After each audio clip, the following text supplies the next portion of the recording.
Queridos amigos, senhoras e senhores, boa noite para todos. É com muita alegria que estamos mais uma vez aqui reunidos para realizarmos o programa O Apocalipse. Que possamos, nesse momento, procurar aquela sintonia com o mundo maior, agradecendo aos nossos amigos espirituais por mais esse encontro. Nesse momento eu convido vocês para nos acompanharem na oração que dará por início os trabalhos da noite. Então vamos nesse momento nos desconectar do mundo lá de fora. Vamos apaziguar o mundo íntimo. Vamos nesse momento respirar profundamente. Recordo-me de Jesus quando esteve entre nós, conforme a descrição do evangelista Mateus no Sermão da Montanha, quando o Rabi, amantíssimo Senhor, nos ensinou a oração, que ficou conhecida como a oração dominical para os cristãos do Ocidente, o Pai Nosso, que estais nos céus. Santificado seja o vosso nome, Senhor. Venha a nós o teu reino. Seja feita, Senhor, a tua vontade, aqui na terra como nos céus. O pão nosso, Senhor, de cada dia, nos dê sempre. Perdoa, Senhor, as nossas ofensas. Perdoa a impaciência. Perdoa, Senhor, a incompreensão. Perdoa, Senhor, a nossa presunção. Perdoa-nos, Senhor, na proporção que aprendermos a perdoar, compreender e trabalharmos de sorte a auxiliar o semelhante. Não nos deixe, Senhor, cairmos em tentações. Senhor, rogamos que nos livre do mal, pois o vosso é o reino, o poder e a glória, Senhor, para todo sempre. Que assim seja. Rogamos, querido amigo, irmão Jesus, por mais um encontro, por esse instante de estudo, de reflexões e de intercâmbio com as esferas espirituais. Sabemos, Senhor, que as injunções do caminho não têm sido fácil. Cada um de nós enfrentando as pressões do caminho,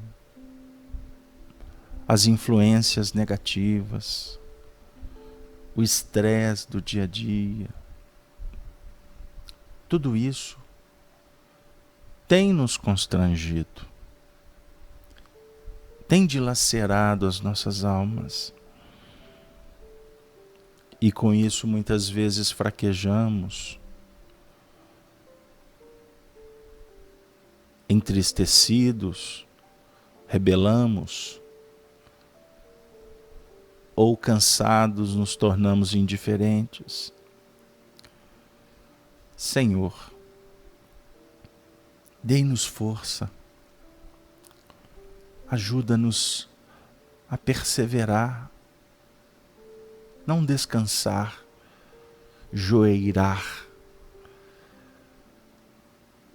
vinculados aos teus ensinamentos, às tuas propostas, a tua inspiração sagrada. Senhor, sabemos que iremos passar pelas tempestades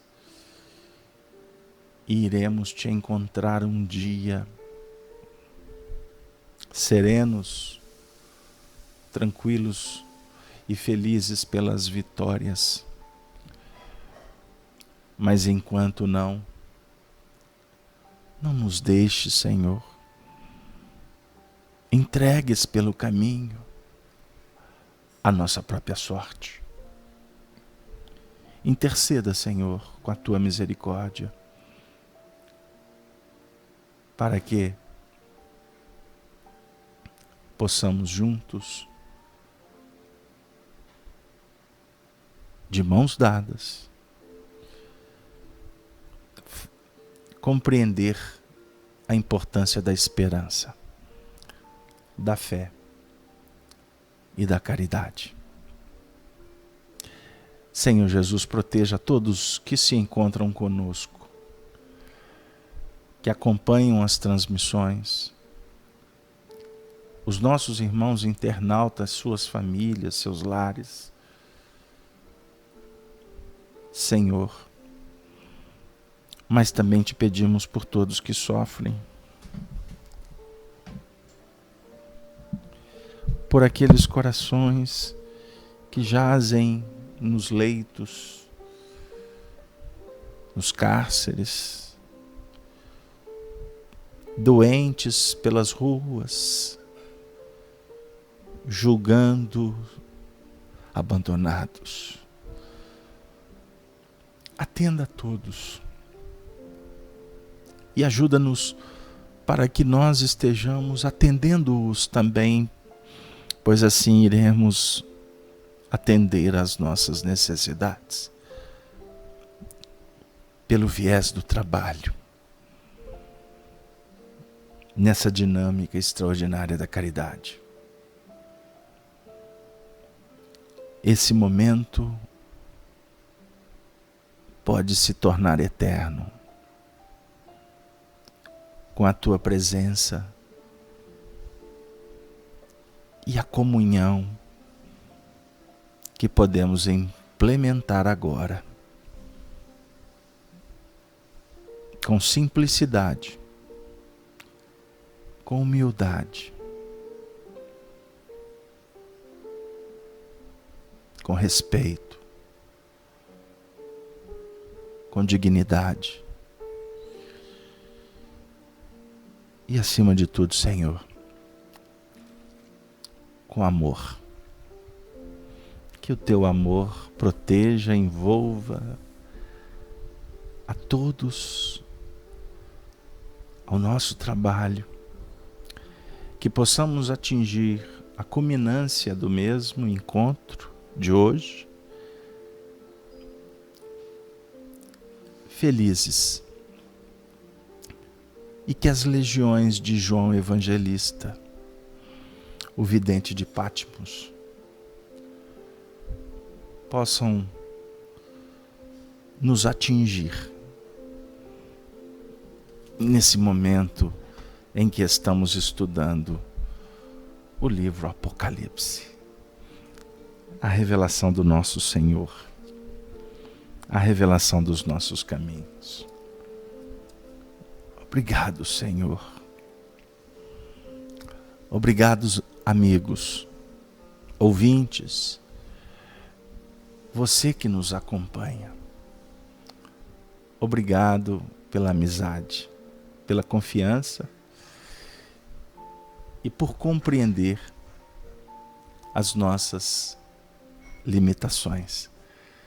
Mas vocês que fazem a razão desse trabalho. Muito obrigado. Boa noite para todos. Com muita alegria, saudosos, retomamos hoje os nossos estudos em torno do livro Apocalipse de João. Após um período de um recesso, estamos de volta. E tomara a Deus que possamos chegar em dezembro do ano de 2016, cumprindo os objetivos traçados por aqueles que efetivamente coordenam o trabalho.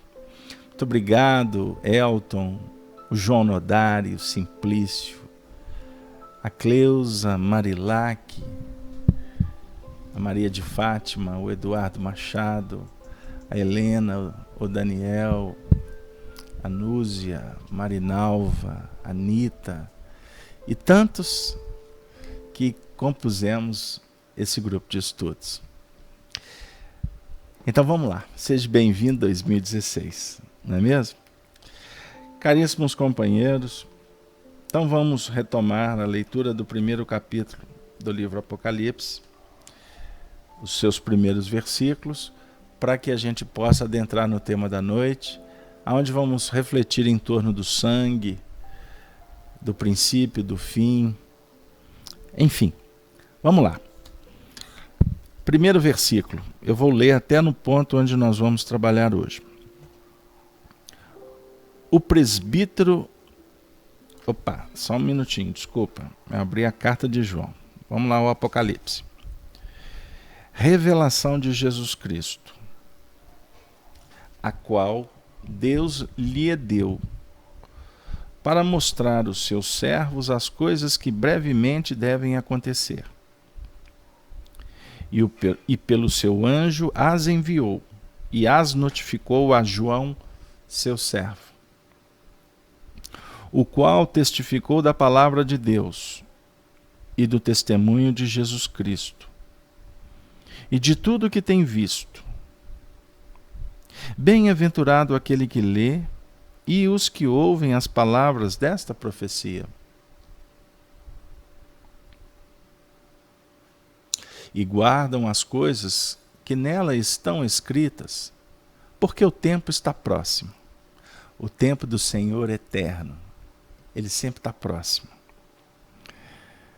João, as 7 igrejas que estão na Ásia, graça e paz seja convosco, da parte daquele que é e que era, e que há de vir, e da dos 7 espíritos que estão diante do trono,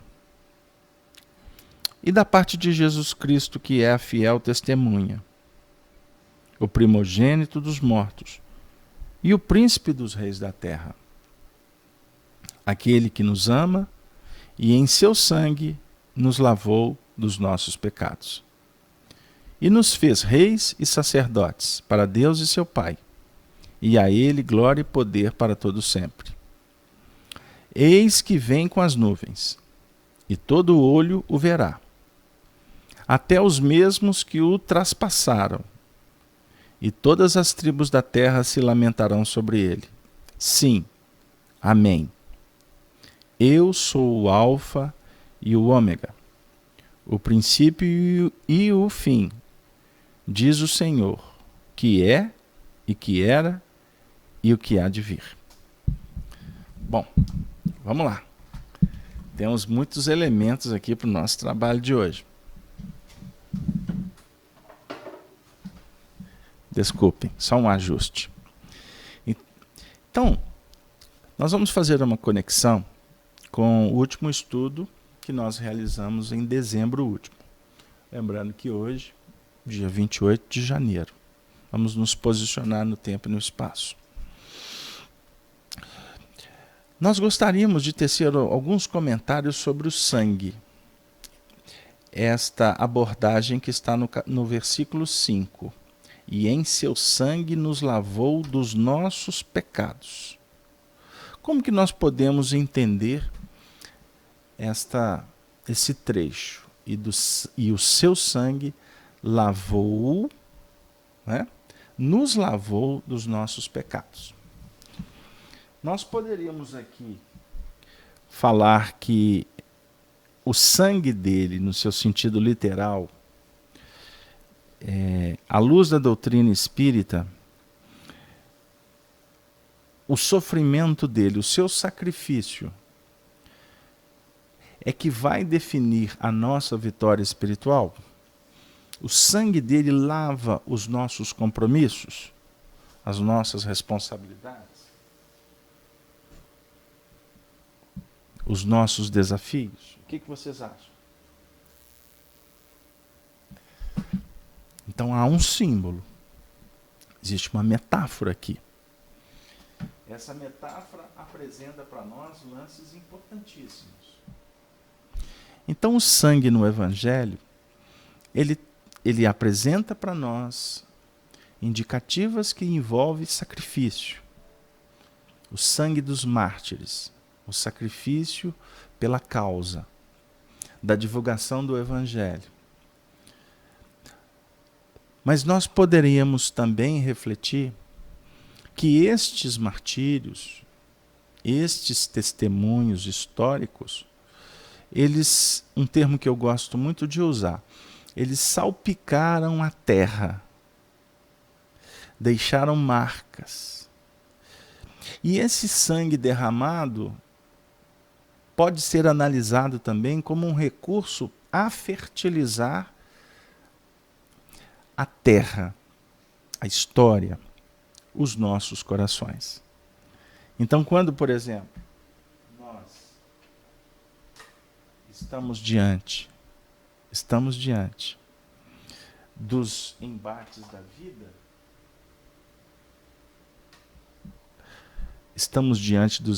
da vida, nós estamos, na realidade, sendo convidados para nos apresentar na missão confiada. E na sua realização nós vamos nos capacitando no aprendizado. Nós vamos como que desenvolvendo os nossos potenciais. Ninguém aprende sentado. Ninguém evolui estanque, separado, alienado. Nós nos socializamos, nós nos interagimos para crescer espiritualmente, para potencializar cada vez mais a força que existe no nosso espírito e que não é utilizada por desconhecermos, por ignorarmos. Muitas vezes, um pequeno embate do caminho pode ser suficientemente capaz de nos desequilibrar. Porque o impacto, a dificuldade, nos tira da zona de conforto. Então, é necessário que tenhamos mais calma, tranquilidade, para vencermos com galhardia a missão confiada. E a gente sabe que tudo isso vai acontecendo de uma maneira gradativa. Então hoje ainda somos incipientes, infantis. Somos crianças emocionais. Temos uma profunda dificuldade em olhar mais além, movimentar com esperança, trabalharmos fidelizados a Deus, a nossa consciência. Então você tenta passar pelo caminho, está caindo uma chuva torrencial. Então é necessário verificar se nós temos elementos para proteger e continuar. Se não temos os recursos, o que nos compete fazer? A não ser esperar a tempestade passar. agir com humildade, ouvir. Não fingir que ouvimos, mas ouvir com a audição acurada, com a percepção, procurando verificar quais são os sinais. Então o sangue representa a reencarnação, o sangue representa a movimentação nossa diante da vida, o sangue representa para nós o processo evolucional, o interacional. Aí nós vamos entender que o sangue de Jesus, o Cristo, ele se torna importantíssimo para resolver os nossos dramas. Mas não podemos analisar como o sangue dele, indivíduo, um espírito encarnado. Embora ele tenha vivenciado tudo isso, e com todo respeito àqueles que acreditam que ele não tinha um corpo de carne, nós convidamos estes amigos de doutrina, por exemplo, que reflitam com mais cuidado. Porque se ele não tivesse o corpo de carne, o que ele fez seria apenas um teatro.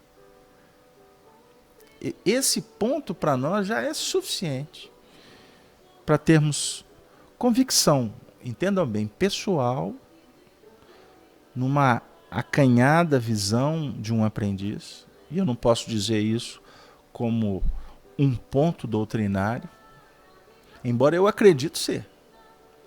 Mas tem pessoas que acreditam não ser. Então a doutrina espírita continua a mesma, independente da nossa opinião. Ok? Estamos conversando aqui fraternalmente. Como nós discordamos de muitas coisas que são ditas no movimento espírita. Mas como os filósofos renascentistas abordavam, como Voltaire, devemos lutar pela liberdade de expressão de todos, desde que tenham objetivos sérios, convicções que sejam honestas. Porque se não forem sérias, se não houver limpidez, abjuramos, postergamos, abandonamos. Mas voltando. O sangue de Jesus se torna para nós uma verdadeira transfusão. Uma transfusão. Para nos inocular de uma proposta nova. Transfusão de sangue. Receber o sangue do Cristo como ideal, como um projeto,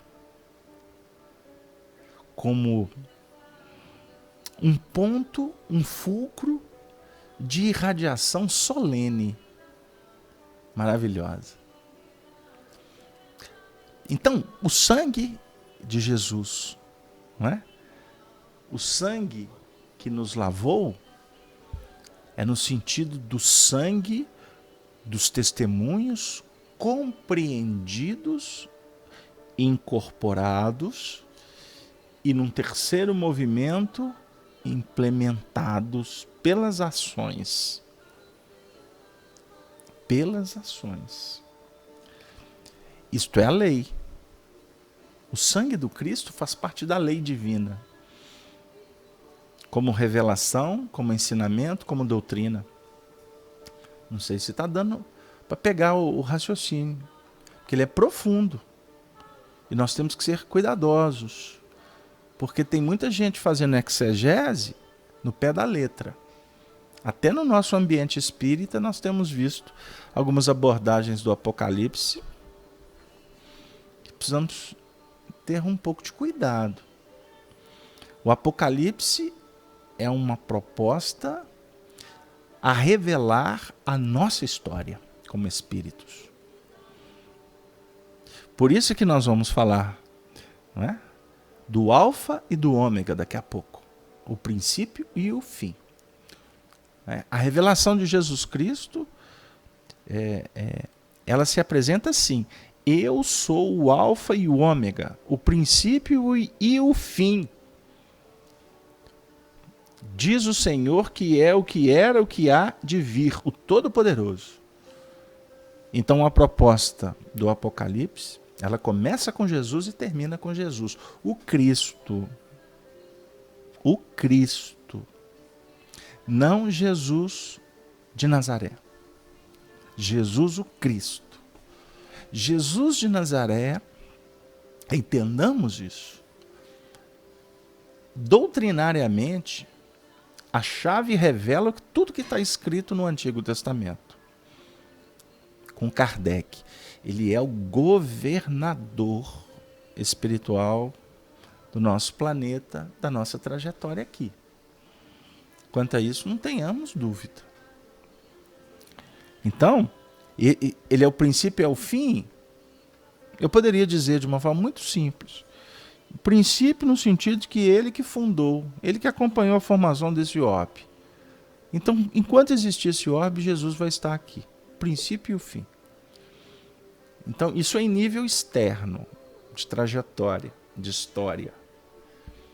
Então, é Jesus de Nazaré, o Jesus planetário, que Nazaré transubstanciou no planeta. Mas aqui, a revelação do Apocalipse é ao nível crístico. Então, todo o movimento crístico que nós estamos estabelecendo agora visa colocar em prática o que essa transfusão do sangue de Jesus traz para nós. Ele se revela quando o procuramos. Ele não se revela para nos constranger, para nos machucar. Não.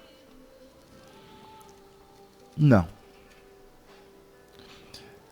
Eu me recordo aqui agora, ontem eu conversava com uma pessoa que me disse assim: ô Carlos Alberto, eu gosto tanto de rock and roll. O que a doutrina espírita fala do rock and roll? Aí eu falei assim: você está perguntando sobre a doutrina espírita ou você está perguntando o Carlos Alberto? Hã? Só um pouquinho, tá chegando um comentário aqui vindo do YouTube, do Antônio Clóvis da Silva Rodrigues. Eu vou interromper a minha reflexão para trazer o companheiro.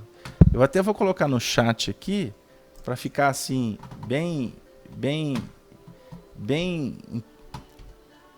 como que eu digo? Bem interessante aqui, bem explícito para todos nós. Só um minutinho que eu dei um comando aqui errado. Vamos lá. Eu vou ler para vocês o comentário do Antônio. Ele disse assim: posso dizer que o sangue é a transformação moral de cada indivíduo? Então é isso aí, Antônio. Até eu queria comentar uma coisa com vocês.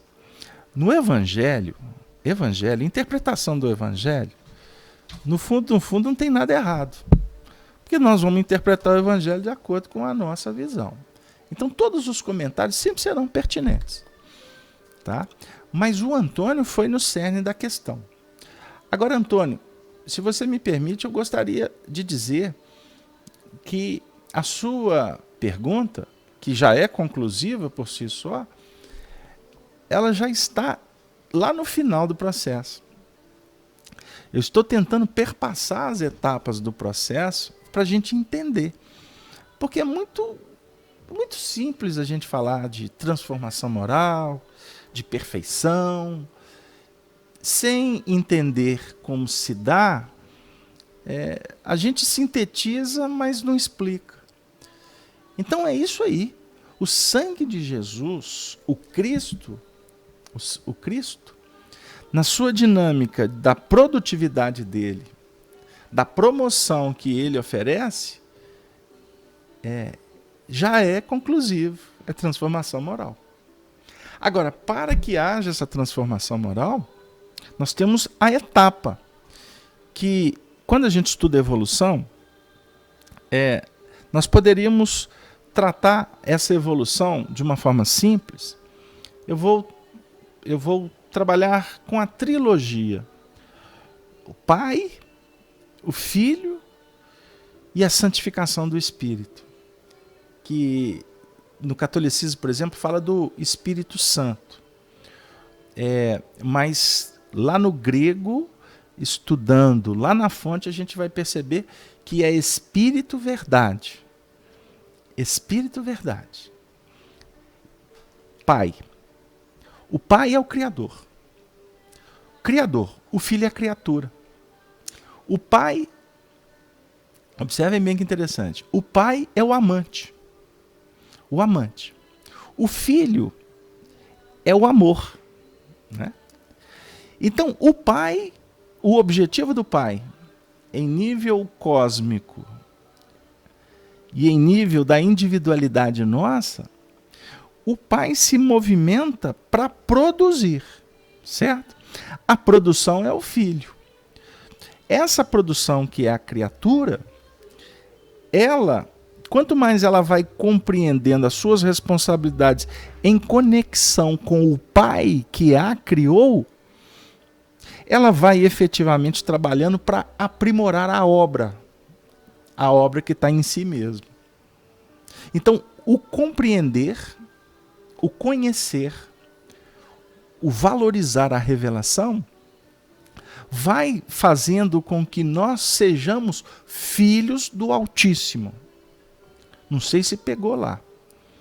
O Filho do Altíssimo é, na realidade, toda a movimentação que busca essa transformação moral, essa qualificação do ser, em vias de redenção, de santificação. Então, quando, por exemplo, André Luiz traz, através da mediunidade do Chico, aquela abordagem da evolução como uma espiral, né? A linha espiraloide, ela define para nós exatamente as etapas evolutivas. Então, se eu for trabalhar, por exemplo, na dualidade da evolução, eu não quero complicar muito não, mas eu vou tentar. Então, por exemplo, no círculo, eu vou falar como círculo, um círculo fechado que representa o número 10, o 0 e o 1, nós precisamos de descer para subir. O que vem a ser? Quando você desce como criatura. Quando você sobe na direção do Criador. Olha que interessante. Então, uma reunião como essa, né? Uma reunião como essa, ela funciona para nós como a subida em busca de Deus, em busca do Criador. Quando termina a reunião, nós vamos descer como criaturas, como filhos. Para quê? Para pegar todo o conteúdo que nós fomos assimilando na subida e implementá-lo na descida. Então a Regina Richieri está questionando assim, o Antônio até, estou sendo alertado aqui que o Antônio é de Fortaleza. Um grande abraço para os nossos amigos aí do norte, no Nordeste. A Regina já fala assim, se ele não tivesse corpo de carne, não nasceria como todos nasceram. Sim, mas a discussão, tá, Regina, é sobre a concepção. É quanto à concepção.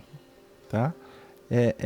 E se questiona muito essa questão até do nascimento também. Mas eu não gostaria de entrar muito não, senão a gente vai discutir o sexo dos anjos. E a gente não vai ter nada que vai definir, a não ser o futuro, as nossas concepções espirituais. Deu aí? Então, nós estamos recebendo aqui agora, com muita alegria, o nosso missionário da luz, André Luiz Sobreira, grande paulista, vou estar aí com vocês em julho, hein?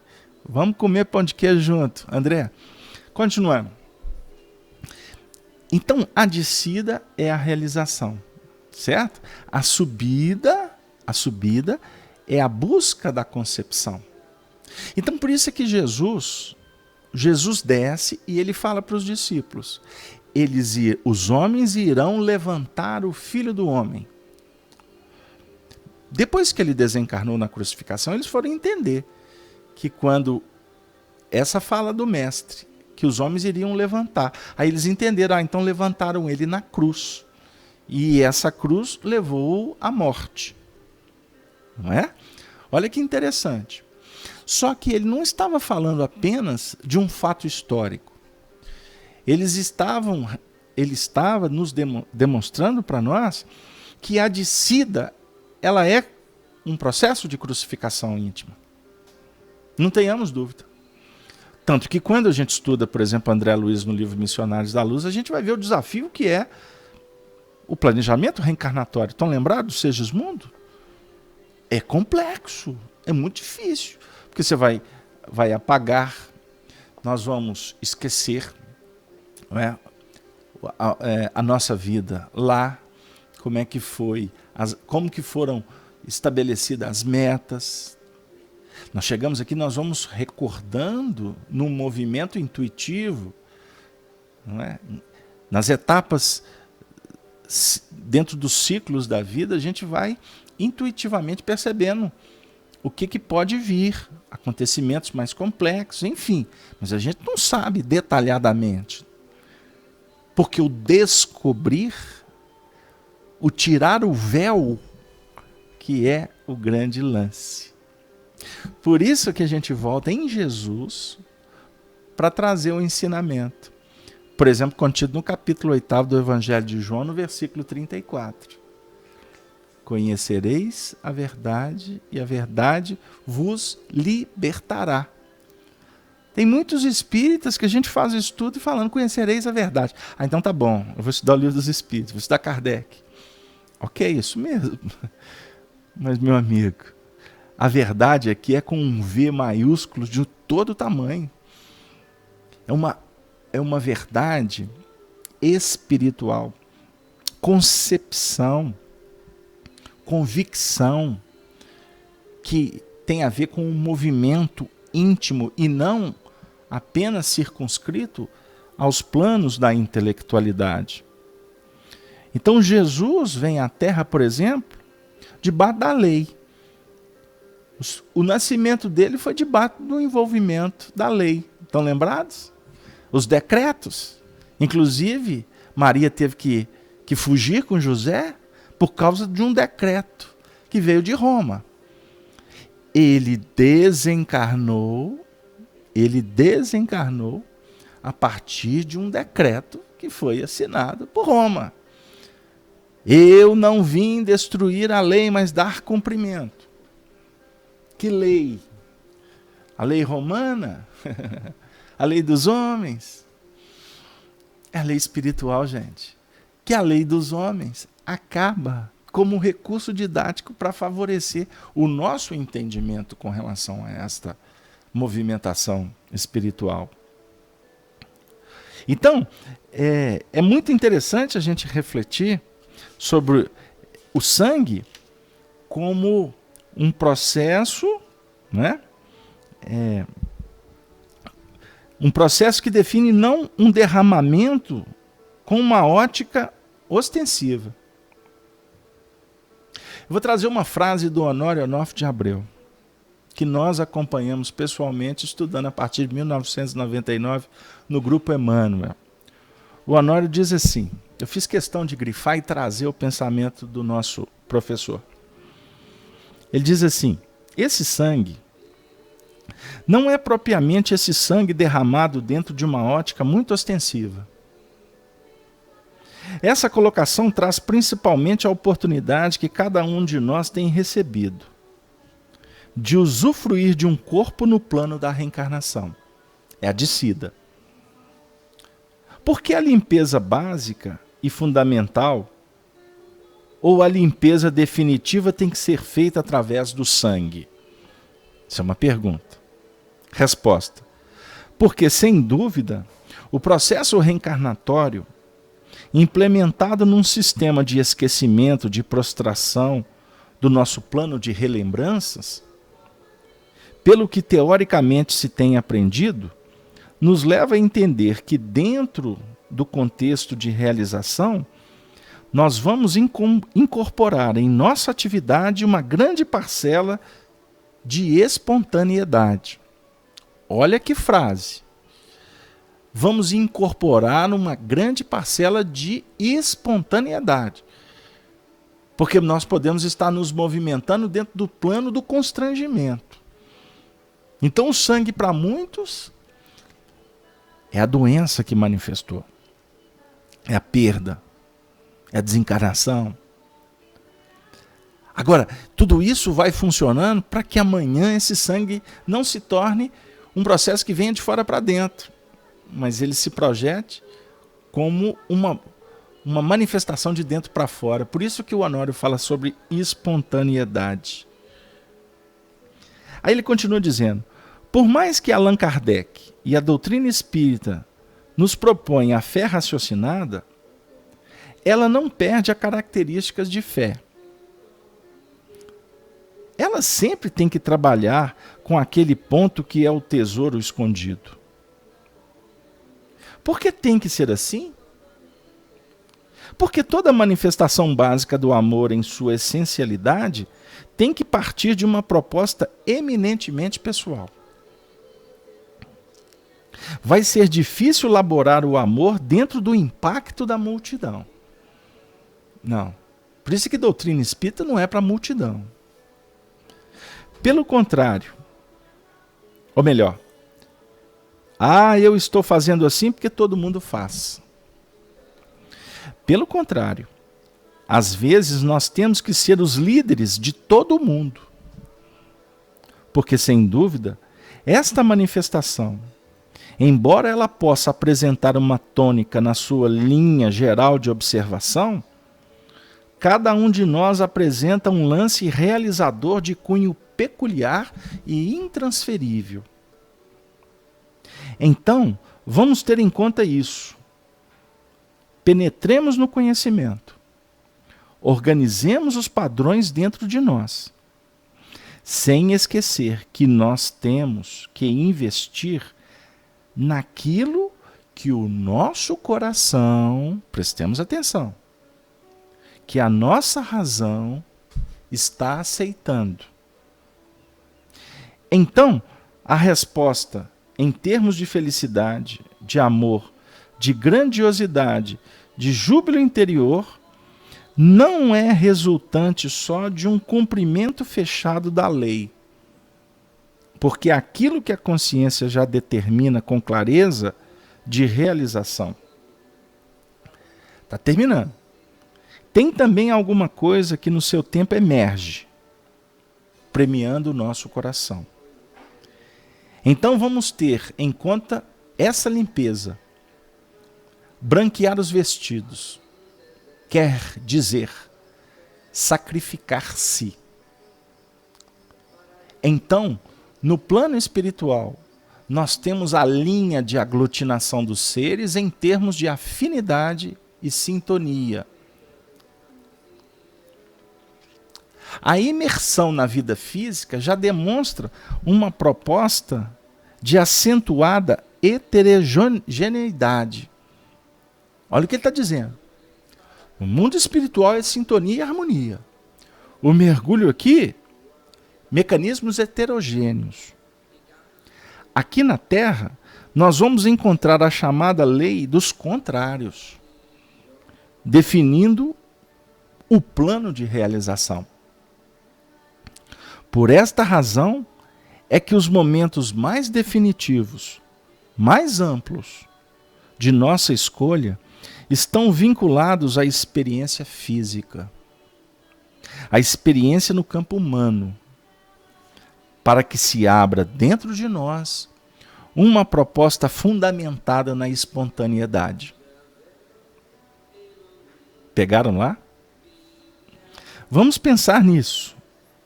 Então, quando nós analisamos os mártires, quando nós encaminhamos o nosso coração na apreciação dos grandes testemunhos, que é muito falado o testemunho aqui entre nós espíritas, é nesse sentido.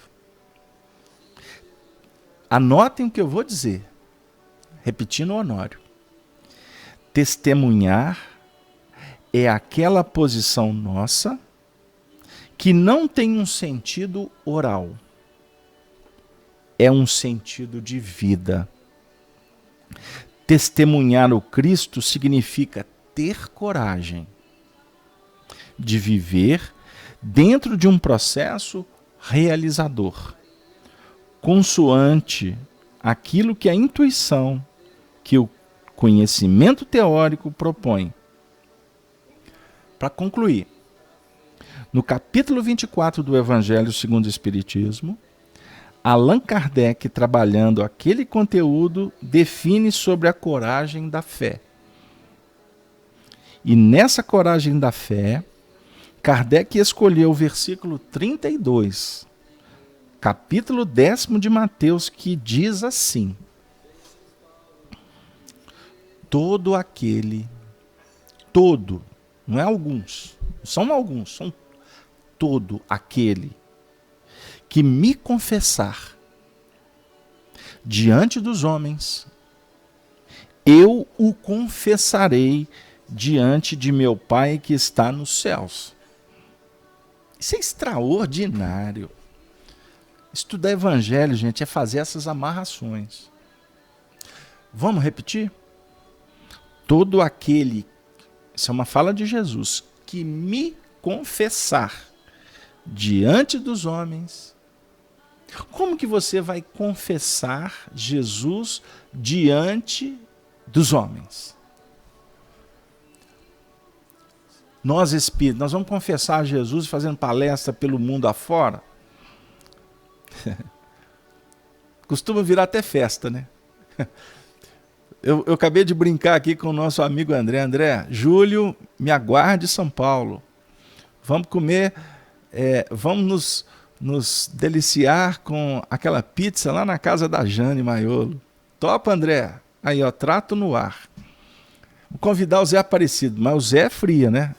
O Zé participar da pizza é fria. Isso é só para brincar com os nossos amigos. Confessar Jesus diante dos homens é ficar pregando reencarnação, é ficar nos detalhes intelectivos. Não, gente. Não podemos pensar assim. Você vai confessar Jesus na sua irradiação, no seu magnetismo, na sua autenticidade. Você vai confessar Jesus nos exemplos. Não foi assim que o Chico nos ensinou? E observe que ele fez tanto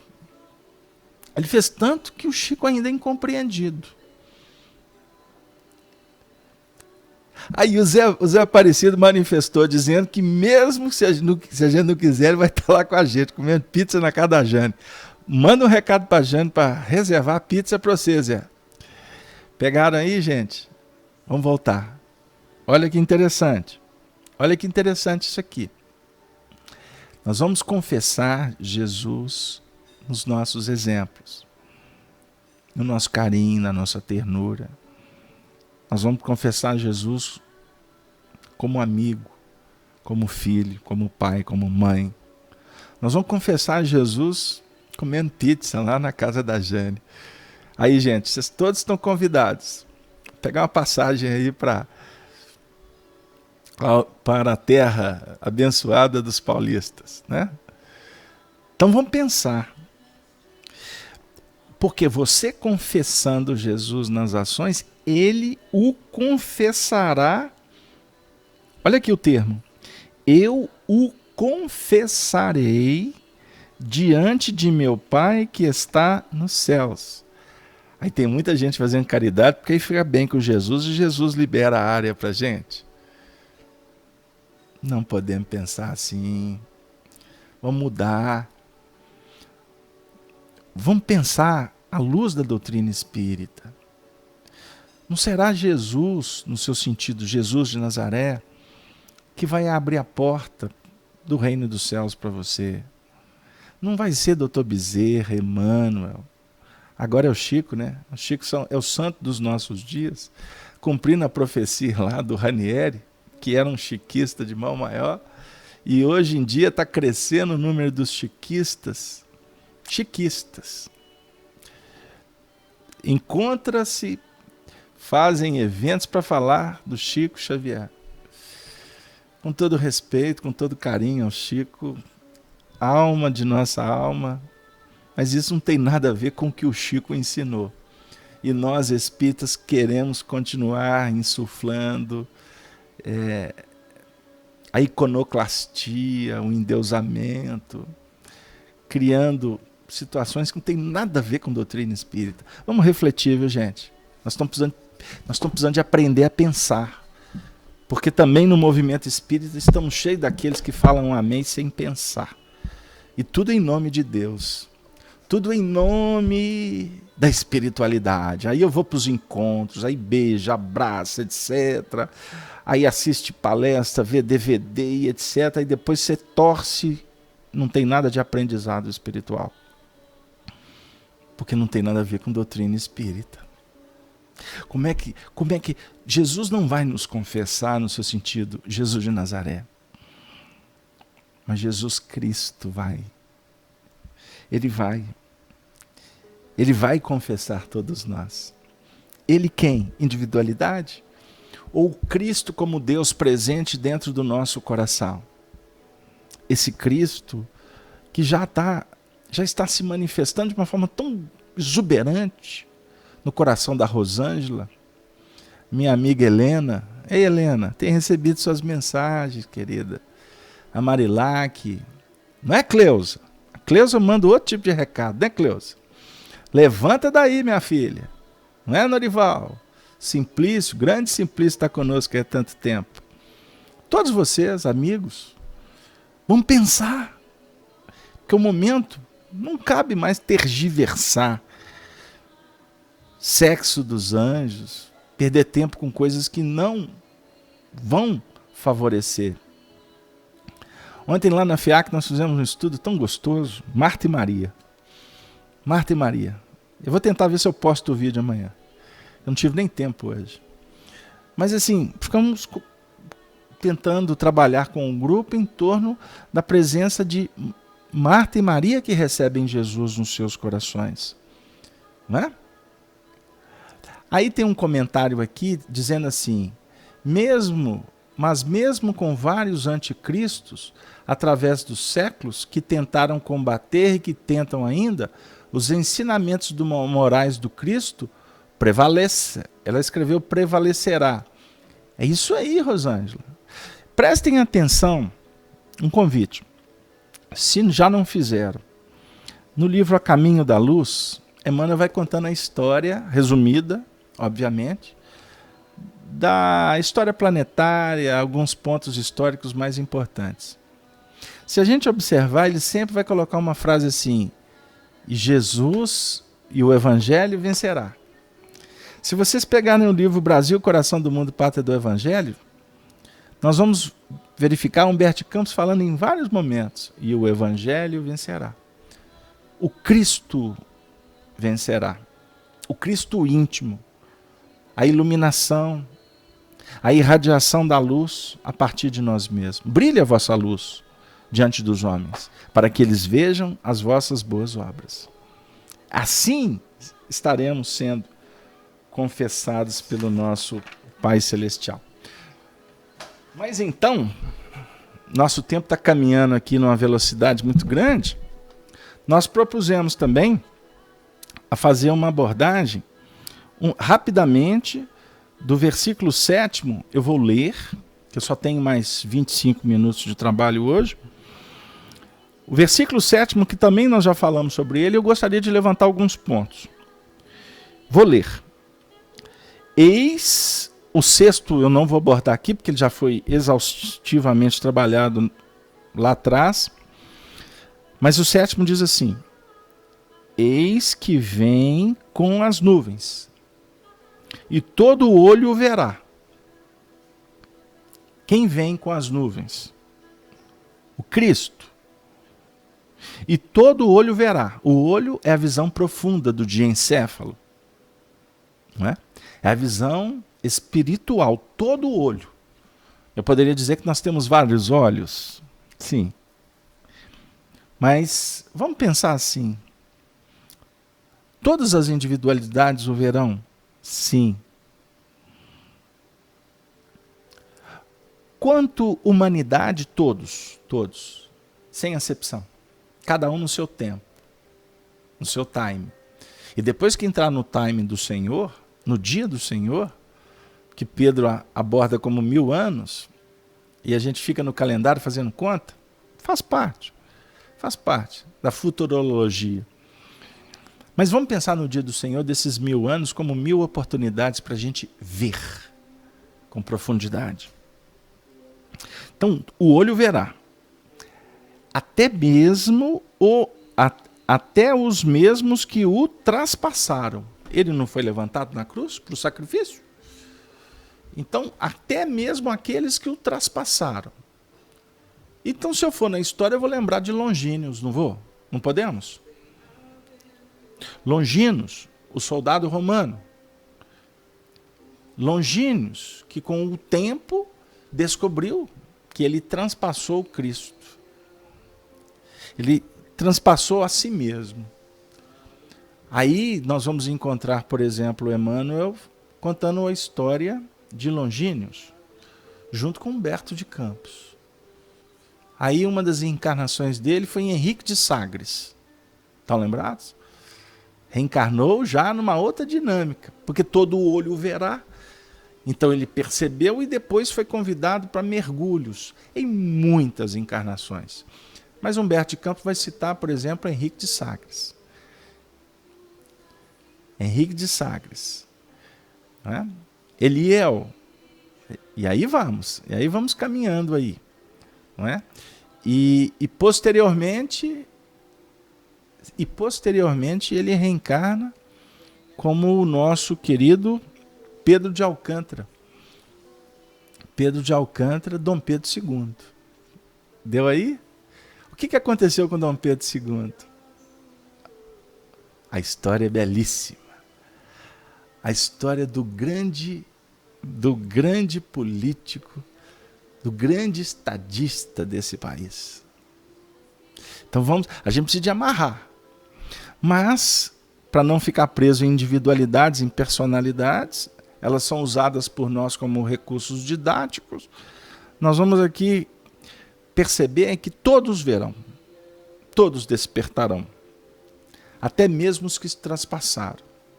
Então hoje nós vamos encontrar muitos idealistas, cristãos, trabalhadores desse momento divulgando o Evangelho. Podemos dizer que quase a totalidade, um número muito expressivo, foram aqueles que atacaram o Evangelho ontem. Então hoje estamos trabalhando como santos. Cuidado, viu, gente? Cuidado com os deuses que nós estamos elegendo. Porque não são deuses. Não são deuses. O Simplício está dizendo assim, eu vou pegar aqui, vou trazer para o chat. O Simplício está dizendo assim, o Evangelho de Jesus, com certeza, é o maior tratado moral de todos os tempos. E por isso mesmo é que, mesmo diante de muitas negações, prevalece durante mais de 2000 anos e prevalecerá sempre.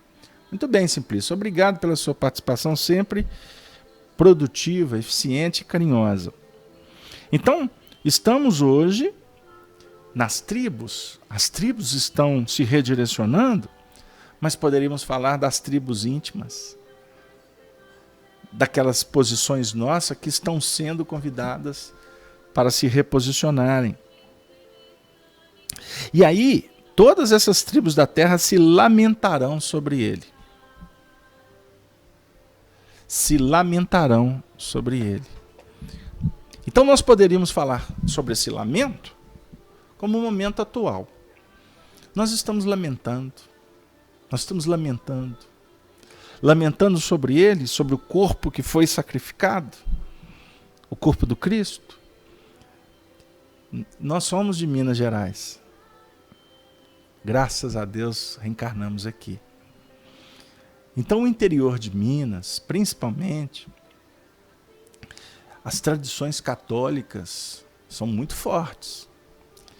Então, quem gosta de história e tiver oportunidade, eu convido para, por exemplo, assistir a comemoração da Semana Santa, por exemplo, nas cidades históricas como Ouro Preto, Mariana, Diamantina e tantas outras,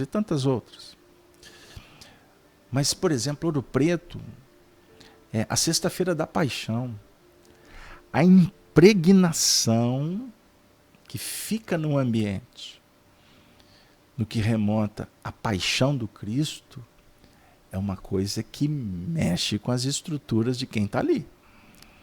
Não é? E como Ouro Preto, cidade secular, né? Uma história, um dos berços da história do Brasil, a antiga Vila Rica, terras dos inconfidentes, dos idealizadores da liberdade, da igualdade, da fraternidade no nosso solo. Aí nós poderíamos aqui rapidamente lembrar de Cláudio Manuel da Costa, de Tomás Antônio Gonzaga, de Padre Rolim, de Aleijadinho, que a história oficial não trata como inconfidente, mas ele foi um inconfidente. Não é? O Alferes Xavier, nós poderíamos lembrar da Doroteia, Marília de Dirceu, Álvares Maciel, muito antes, Felipe dos Santos.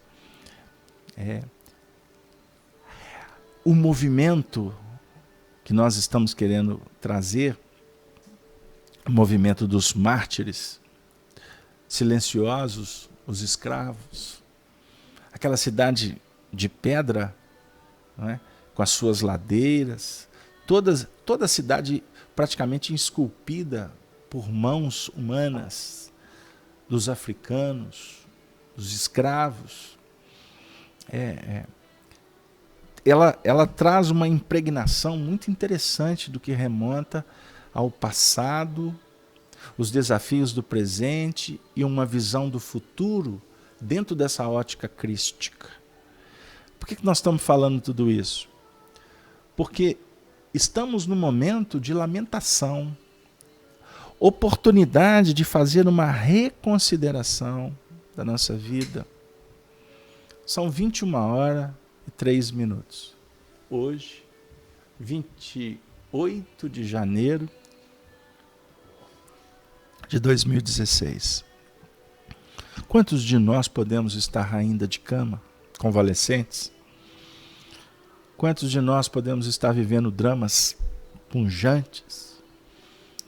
Essas dificuldades que estão campeando no mundo, as pestes, as pragas, os vírus. Agora nós temos um mosquitinho que passou a ser flex, né? Ele é multiuso, ele semeia muitas dificuldades por aí, e toda a comunidade, os líderes estão se movimentando para tentar proteger os homens.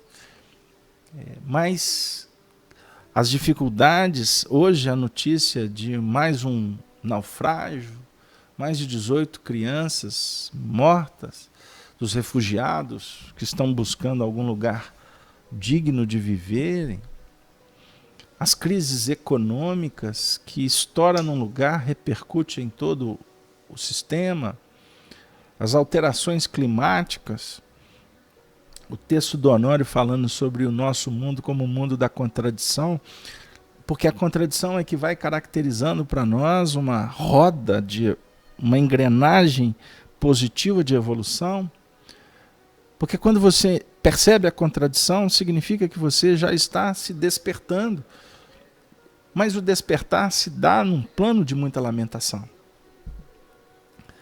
Porque a dor, o lamento, no sentido do constrangimento íntimo, ele é uma mola propulsora nesse momento.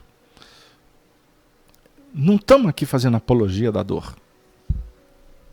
O nosso trabalho é um trabalho que propõe alegria, esperança, fé,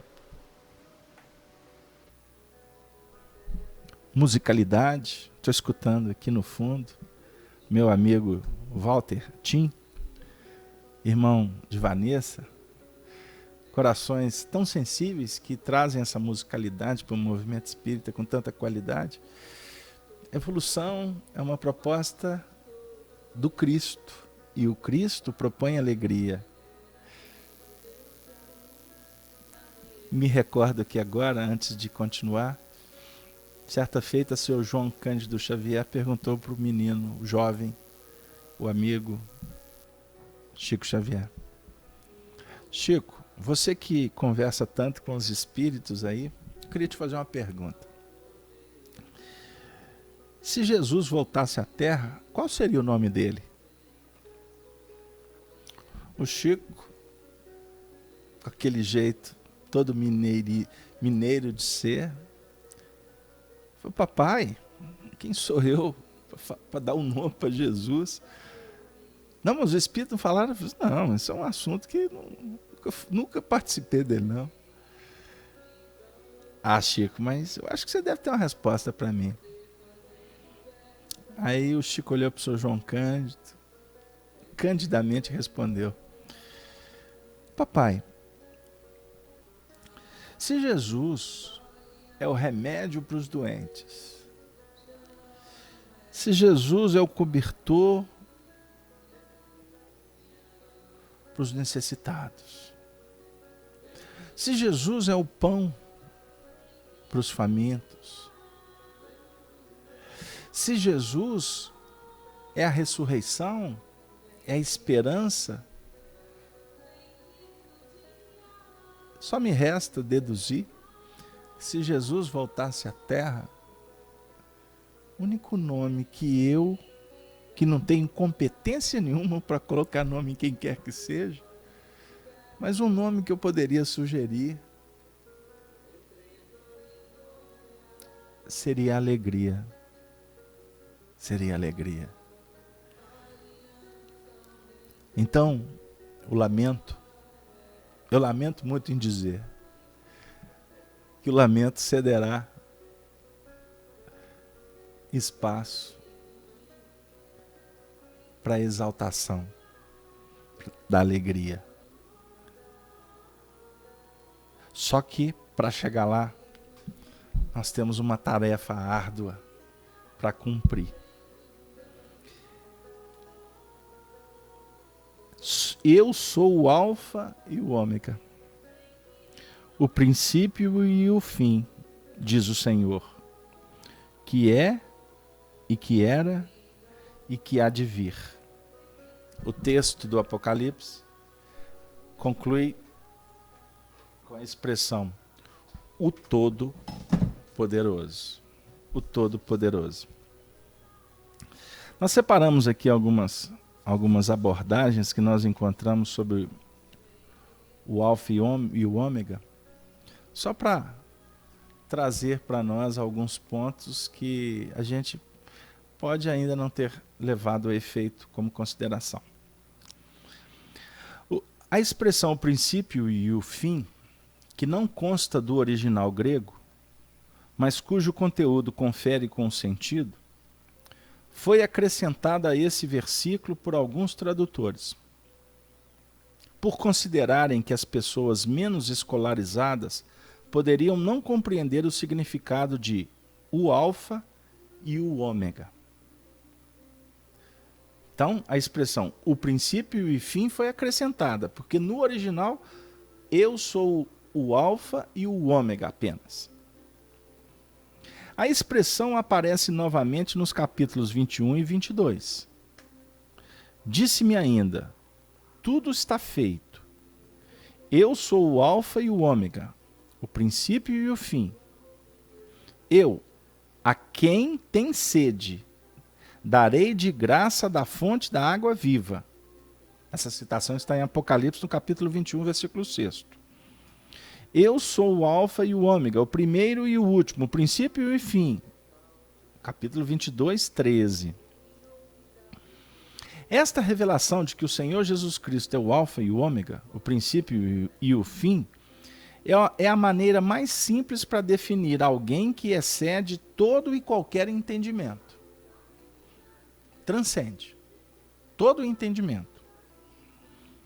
Ele encerra a perfeição indescritível, indefinível, mais profunda que o infinito.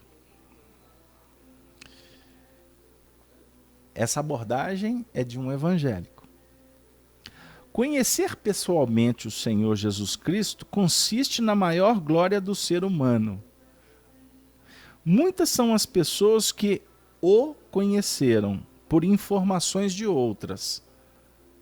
E quando vêm as tribulações, não sabem como sair delas, pois os conhecimentos adquiridos a respeito dele não são suficientes para salvá-las.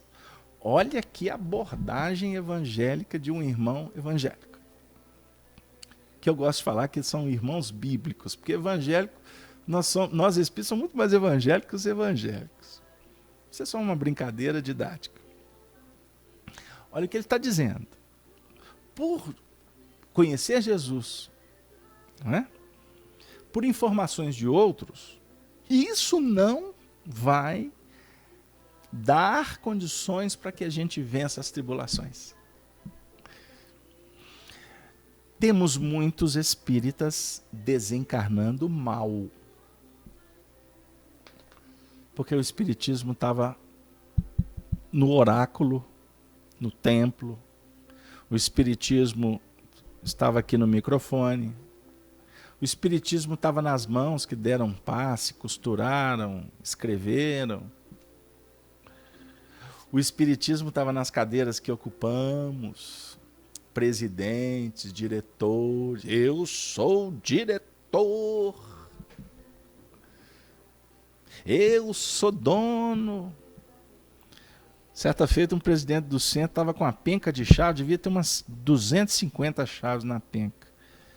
Ele falou assim, eu fico querendo passar essas chaves, mas o espírito benfeitor da casa falou que o compromisso é meu de cuidar das chaves, eu não posso passar.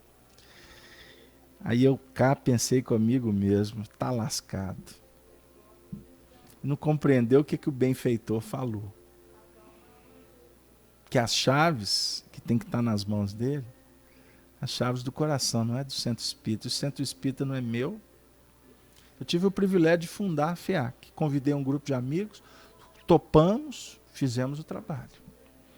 Eu vou levar para onde eu for essa alegria de ter sido instrumento para fundar uma casa espírita. Agora, eu só o fiz por necessidades. Agora, a penca da FEAC está pendurada para quem quiser. Só que lá só entra quem for trabalhar com Jesus. No seu sentido de ter as chaves. Porque se não tiver, a própria FEAC não vai conceder as chaves. Isso é uma organização, não tenho dúvida. Agora lá ninguém é dono. Somos todos substituíveis. Estamos, porque somos, na realidade, o que nós idealizamos.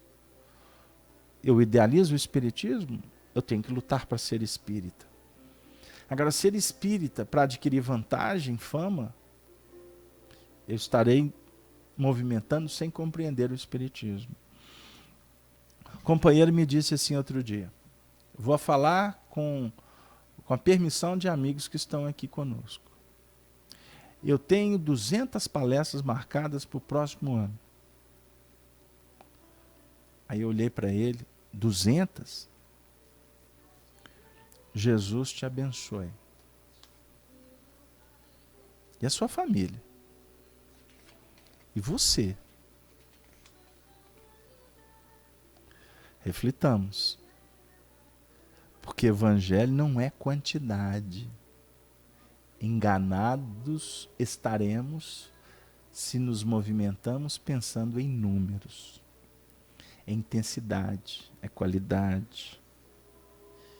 Então, conhecer o Cristo, a exuberância dele, estará na razão direta da nossa vivência com ele.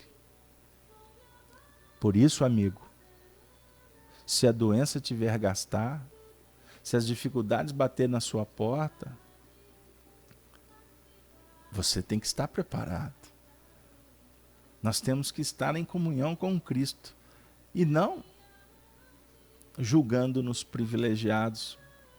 O Chico Xavier foi um dos maiores exemplos que nós tivemos na história do Espiritismo, no que remonta a testemunhos. Testemunhos. O Chico teve uma história marcada por muitas dificuldades. O corpo dele era cheio das marcas do Cristo. Eu tenho um documento dele que ele fala para um coração querido. Ele já caminhando para 80 e tantos anos. Que assim, a minha vida foi um eterno momento de doralhada. Quando eu li aquilo no documento, eu falei assim, eu custei entender, doralhada. O Chico brincava muito com as palavras, né?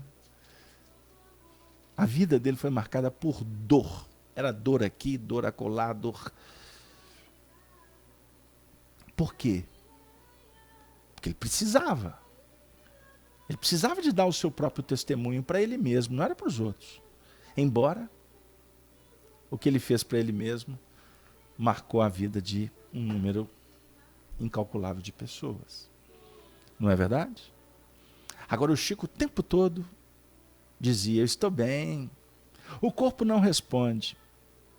Se Deus me abençoar, um dia eu vou lançar um livro para mostrar para vocês documentos extraordinários que fala dessa dor alhada e como ele se comportava diante dessa dor. O meu corpo não responde, mas eu quero, eu preciso trabalhar, eu me sinto um moço espiritualmente. Isso é extraordinário.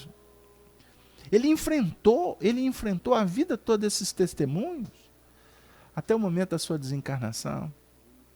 O corpo ao quebrado, cansado. Mas ele desencarnou de uma forma solene. Então, eu proponho a todos os amigos que nos acompanham que façamos um exame de consciência. Analisando o nosso sentimento diante dos obstáculos que estão batendo na nossa porta, porque isso vai começar a nos dizer quando aquele grande obstáculo vier de verdade. E tem muita gente se entregando aí por pouca coisa. E agora eu estou dando um recado muito específico. Eu estou falando de uma forma muito direta para um coração que está aqui na sala. Viu, gente? Tem hora que a gente fica meio bravo. Porque muitas vezes a gente se entrega fácil. Conhecer do Cristo é a maior riqueza, a maior glória, a maior força. Enfim, o melhor de tudo que pode acontecer com o ser humano. Conhecer o Senhor Jesus. É como ele mesmo afirma por intermédio do profeta Jeremias. Agora vamos para o Antigo Testamento. Jeremias no capítulo 9, versículo 23. Assim diz o Senhor: não se glorie o sábio na sua sabedoria. Não se glorie o sábio na sua sabedoria, nem o forte na sua força, nem o rico nas suas riquezas. Mas o que se gloriar, glorie-se nisto, em me conhecer e saber que eu sou o Senhor, e faço misericórdia, juízo e justiça na terra.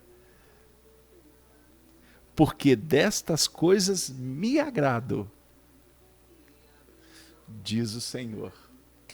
Meu Deus. Puxa vida. Não me resta mais nada a dizer. Porque, primeiro que a gente observa como que o trabalho é conduzido. Como que a espiritualidade dinamiza. Ela prepara o princípio, o meio e o fim. Porque o princípio de tudo é o Cristo, o fim de tudo é o Cristo. E aqui está. Não nos gloriemos. Não nos envaideçamos. Porque isso é torpeza espiritual. Isso é desinteligência. É deselegância. Nós temos que nos gloriar em conhecer o Cristo. Por isso é que Paulo afirma: tudo posso naquele que me fortalece. Tudo posso. Pois o amor do Cristo me constrange. Mas sem o amor do Cristo, eu não sou nada.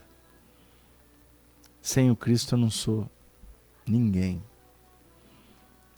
Sem o Cristo, minha vida não tem sentido.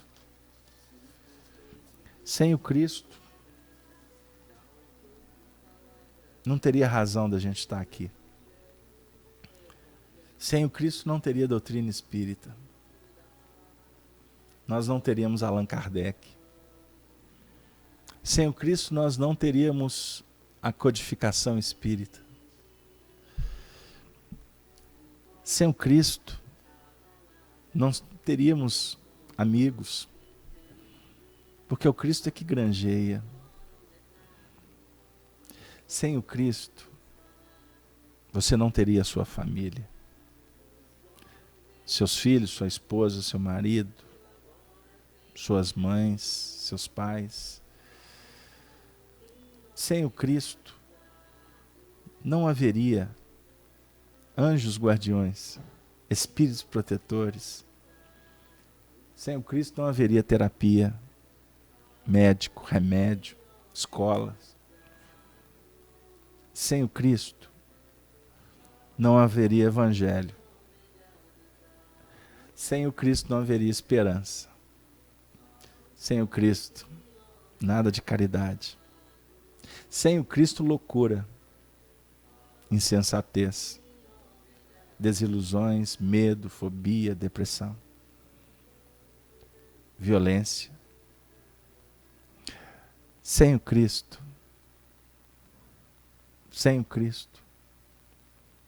haveria apenas morte, cruz, sofrimento, lamento, sangue.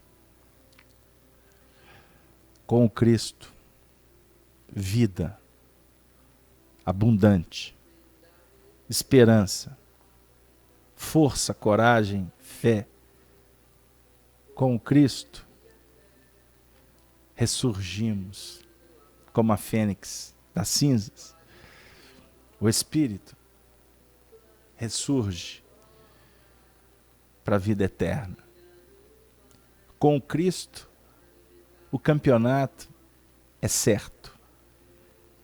Vitória sobre um túmulo vazio. Com o Cristo,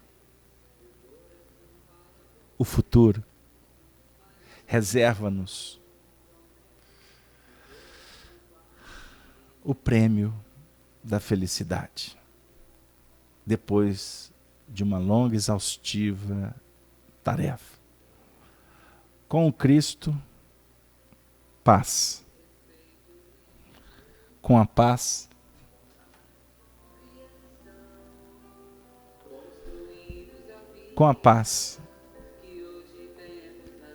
nós encerramos o encontro dessa noite em paz. Que a paz do Cristo se faça na sua casa, no seu coração, com seus amigos, no seu trabalho. Que a paz se estabeleça. Que a paz se estabeleça em definitivo nos domínios do coração. Encerramos com a saudação de sempre, dos amigos para sempre, dos cristãos, deste mundo da regeneração. Ave, ave, ave Cristo. Louvado seja o nome do Senhor. Muito obrigado, que possamos ter as bênçãos do Senhor para retornarmos na próxima semana com o estudo do Apocalipse. Amanhã estaremos na FIAC Minas, transmitindo para todos, através da Rede Amigo Espírita, da Rádio Brasil Espírita, através dos veículos do YouTube, também da Rádio Amigo Espírita, o programa do Estudo do Livro dos Espíritos, obra básica da doutrina espírita. Muito obrigado, que assim seja. Estou, nesse momento, abraçando a todos que estão no chat. Estou recebendo um convite em público aqui para passar por Rio Preto. Vamos passar sim. E vamos, se Deus quiser, ir depois para uma atividade apenas em São José do Rio Preto. Numa outra oportunidade, já estamos fechando com o nosso casal, querido amigo Valdir e Yara. Nós vamos aí, São Paulo, essa região, por 2 oportunidades. Mas ficamos por aqui e pedimos a Maria Santíssima que nos dê as condições, a proteção, o amor de mãe, para que tenhamos uma noite tranquila, cheia de bênçãos. Uma rosa do nosso carinho para todos vocês. Um beijo no coração. Valeu!